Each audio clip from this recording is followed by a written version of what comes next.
Bra 2. Bra 3. Upp. Ja, mer kraft i knäna Freddy, kör vi igen. 2 till, dra. Bättre Freddy. Dra igen. Där. Där, ta steg bak. Där, kom igen.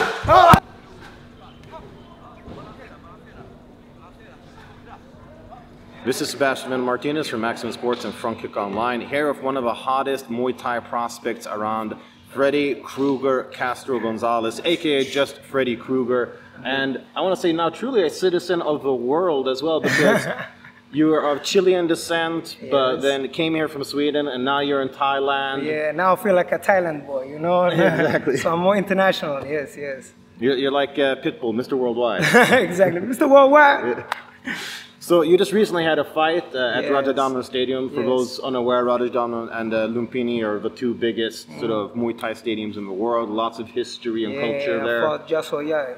Yeah, and he is very, very experienced. Yeah, very experienced fighter. Like, for me, when they told me his name, you know, first, oh, you're gonna fight. Like, to begin with, I took the fight only 5 days notice. Yeah. So they told me like, okay, hey, Freddy, it's a fight at 135 pounds, and I never go down so much, you know. It's the first time in my career I went down so much. So I was like, okay, should I take it or not?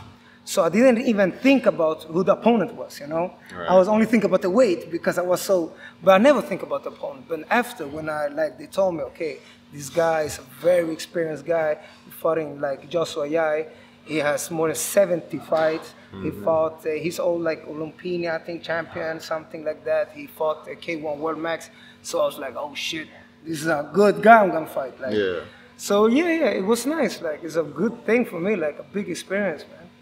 It was nice. And I mean, unfortunately, the fight didn't go your way, but you've said though that in many ways, because that was your third of the 3 fights we had here in Thailand. Exactly. First guy you knocked out pretty easily. Second guy you rolled over him with a decision.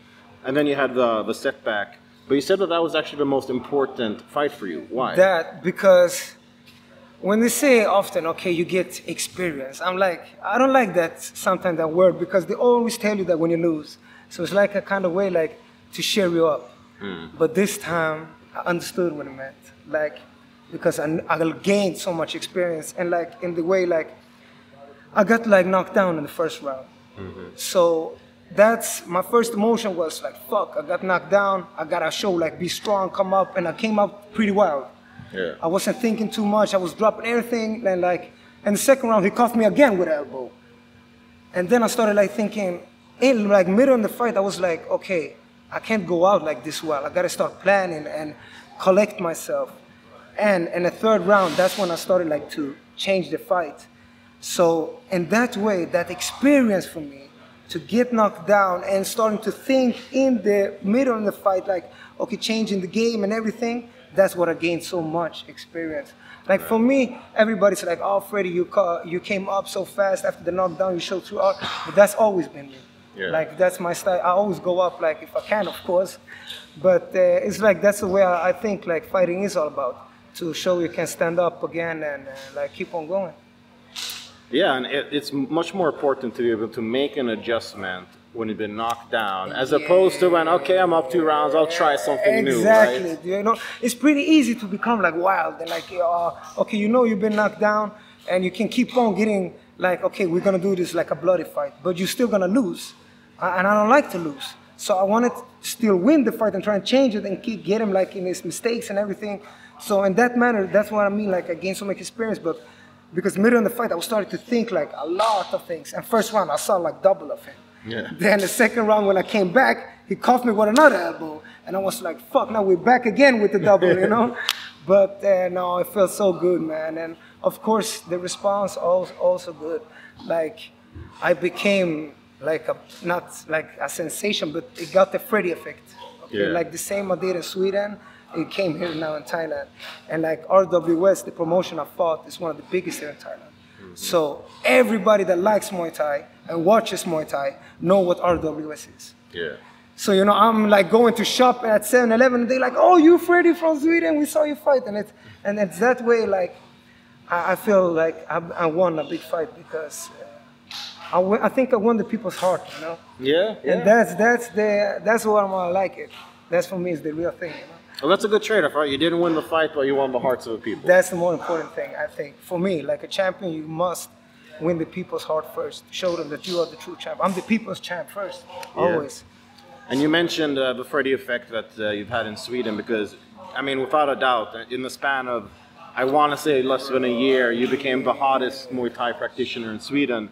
And it was kind of like a rebirth or a renaissance in a sense because you had to come back from a 2-year suspension. Exactly. And people listening might be thinking, oh, performance-enhancing drugs, supplements, but no, it was actually 2-year suspension for cannabis, which in many other countries you would never even get tested for. And like for me, that's why I'm so angry. Like I understand because it's not a performance enhancement, it's like, how to say, narcotics classified. So in Sweden, you can take it. And for me, I always, like, I'm not going to say always, but I use it. Like, and I don't use it in a purpose of performance enhancement. Yeah. So for that, I'm like, I don't feel like I have done anything wrong, you know? And they gave me like 2 years for that. And that's for me, those 2 years was so important for me because it meant a lot. Not only because I was coming up as a big, like, wow, Freddy, I won the Swedish National, I went to the World Championship, I came back, I went my first professional against a very good guy, I won over him, and then bam, they fucked me. So they got me good, you know, and it's also like for my personal life, my mom, like, not everyone knows, but many knows that my mom got cancer. I got first they told me in December 2021, 2019, that I was suspended. And after 1 month, they told me that my mom got cancer. And for me, it was like, fuck, like the only thing I wanted just in that moment was to fight because my mom, the only thing she loved was see me fight. Because she know, or else if I wasn't fighting, I was doing some crazy shit. So that was the only way I knew to make also her more happy than she could have been, you know? And I couldn't show it because, you know, with the suspension, you don't get either to train. Yeah. So they only just cut you off from the fighting. You can't train. You can't even go watch your teammates fight. So they kind of isolated me, you know. And that kind of, like you said, like a rebirth, it kind of changed me, you know, a lot. It changed the way I think, I thought. It changed the way I am. And that's why when I came back with such a hunger, you know, because I lost my mother. So when I came back, the suspension was over, and I was like, before I did everything for my mother. She was the only purpose I did, like everything I did was for her. So now I started to learn to do everything for myself. And that was the thing that became different, you know? So that's where it became like the hunger was real. And yes, like you said, when I did a comeback, I took out all the big names, all the superstars, they call it. Okay, so I showed them who the real champ was. So, yeah. It was a good time. Do you carry any resentment or anger against like the commission or it's not personally against anybody, but I think the whole thing, like the system maybe? Yeah, the system, like, why is it all, like, the craziest thing is, when I got the suspension, I got 2 years, okay? Now they changed it, the law, when I already got my sentence. Now you only get like 2 or 3 months, 4 months. If you say you like join a program, like you can get only 1 month, 2 months suspension. Yeah. And for me, that's good because I don't know if it would took like for me to be punished to people to see like, okay, this is some fucked up thing. We need to change this because it's crazy. Yeah, it's ridiculous. It's crazy. Okay, like instead of suspending me, why don't they come like, okay, Freddy, we want to help you, okay? Okay, you have problems with drugs, we put you in a program. In this program, you can still fight and everything, but you need to come and leave your piss. Something like to help, but it's nothing like that. They all like, fuck it, you suspended and that's the way it is. Yeah, there's no rehabilitation, no it's rehabilitation, just punishment. It's just punishment. And for a thing that, for me, it's not. Like here, we're in Thailand now. Yeah. And I'm gonna say like this, I smoke every day, okay? And I feel really good and I can fight and everything, you know? And here's not the problem. Yeah. So like the stigma there is in Sweden and some places in Europe, it needs to be cut out, you know? It's like, that's old times, we're new times now. Freddy time, the champ time, the soldado time. That's right, that's right. And just touching on that Freddy effect and the way that you sort of took over Sweden, we got to talk about your style because it's one of the most unique Muay Thai styles I've ever seen. In fact, it feels like it's a fighter who's not a Muay Thai fighter, but who got put inside a Muay Thai ring. Yeah, exactly. Like you said it. Like for me, I always say I'm more fighter than an athlete.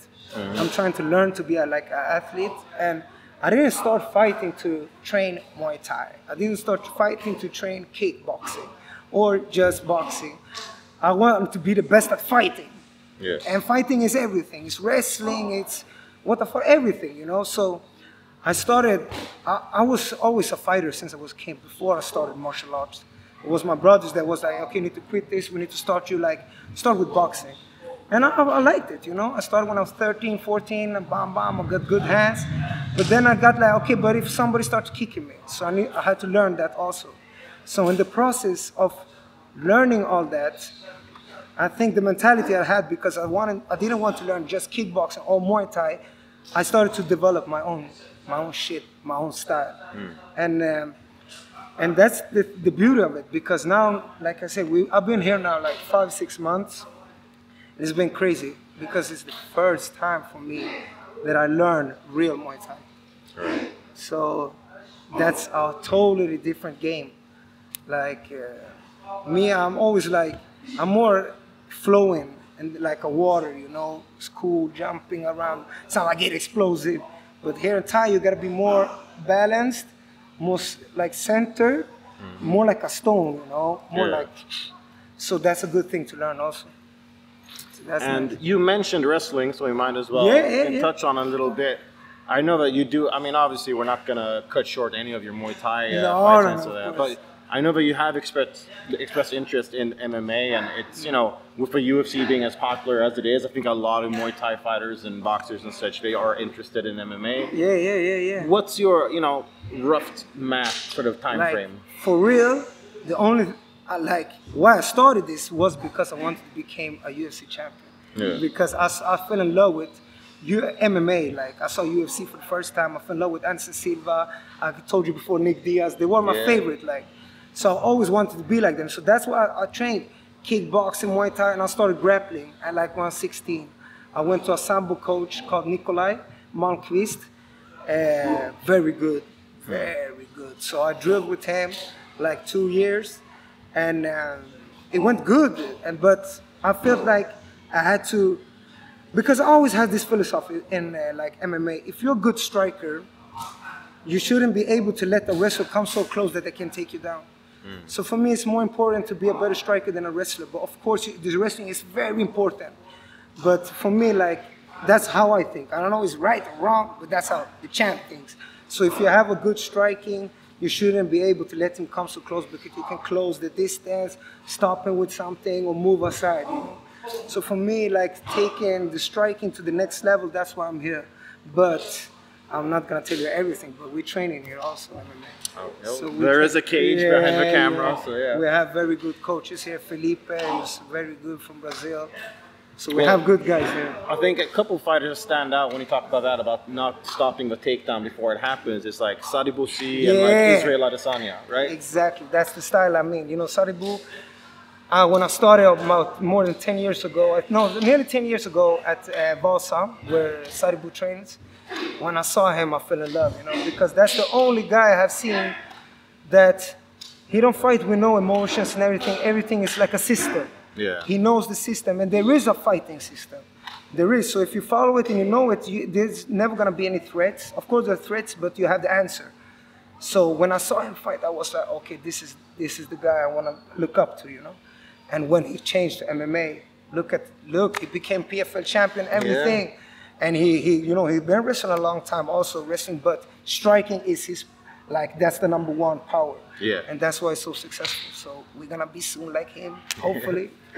That's what's up. And if you look at the UFC now, like, who are your current favorite fighters to watch? Oh, I got many. But like you said, Adesanya, I like him.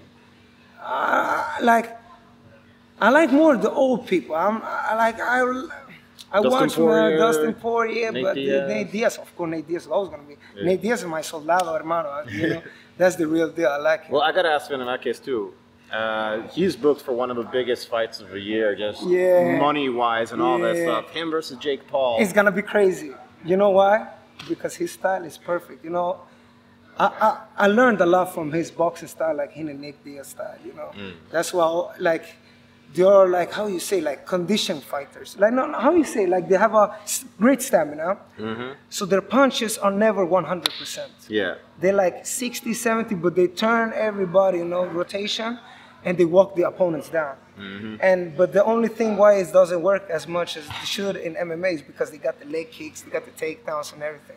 But in boxing, that's the shit he's gonna do. You're gonna see him, pam, pam, pam, pam, pam. He's gonna walk him down. I think, and also, you know, because he can take a punch. That's the most important thing to be able to take a punch. Because when Jake noticed that he can, that Diaz can take his hardest punch, he's gonna like lose everything. You're gonna see. All right. Well, that's a pretty nice prediction. I think a lot of people probably agree with you. And you know, rounding things off, what's next for Freddy Krueger? What have you got coming up? So we're about to take over the world. That's what we're about to do. No, the plans are big. For me, I say I have just started. For me, I never like. For me, it's like everything is new still. So I feel really now my prime is starting. It's only so I feel my body's developing in a different manner. Maybe because the training here in Thailand is different, the food is different. I have a different coach, Chris Forster. That's my brother. He has taken so good care of me. He has shown me like, and not only the fighting way, the culture here and everything. So I'm starting also to change. You know, I started to become an athlete, like I said before. I'm going from fighter, but I'm learning also to be a good athlete, and that's. You need those things because we're not amateurs, we're professionals. And you know, to be professional is very important to only say professional, you know? You gotta be perfect with everything. Professionals don't make mistakes. And I made many mistakes in my career and everything, like in the weight cutting, the way I train. But now I'm starting to become a professional. I'm starting to feel it. So it's gonna be good. So it sounds like the best is yet to come. Yeah, and I feel, you know, I'm good in my life. I feel good. For the first time, I feel really good. I live and breathe fighting. Before I had many distractions, like many problems, many ladies, you know, ladies they crazy, you know. So yeah. But now I can focus on my thing, you know, and I feel happy. For the first time, my brother. Don't you see? I look happy. I can tell. You can see. I can smoke all I want. I can train all I want. No, it's fucking nice, man. Well, I think the only thing more dangerous with a killer is a killer who's in the right mindset. Yeah, exactly, bro. And exactly. I mean, I'm always hyped up for all your fights whenever they happen. I know a lot of people back home in Sweden are as well. And hopefully after this and moving forward, we're going to see a lot more people abroad as well tuning in for Freddy time. And so yeah, we're not exactly sure when the next fight is, but stay tuned. Keep your eyes peeled to Maximum Sports and Frontkick.online, where we'll always have the latest combat sports news. And Freddy, thank you very much for the time. Hey, thank you. And remember the name, Freddy Castro Gonzalez, baby. There's only one champ, the real champ, the only champ, the Tiger champ. Let's get it. Perfect.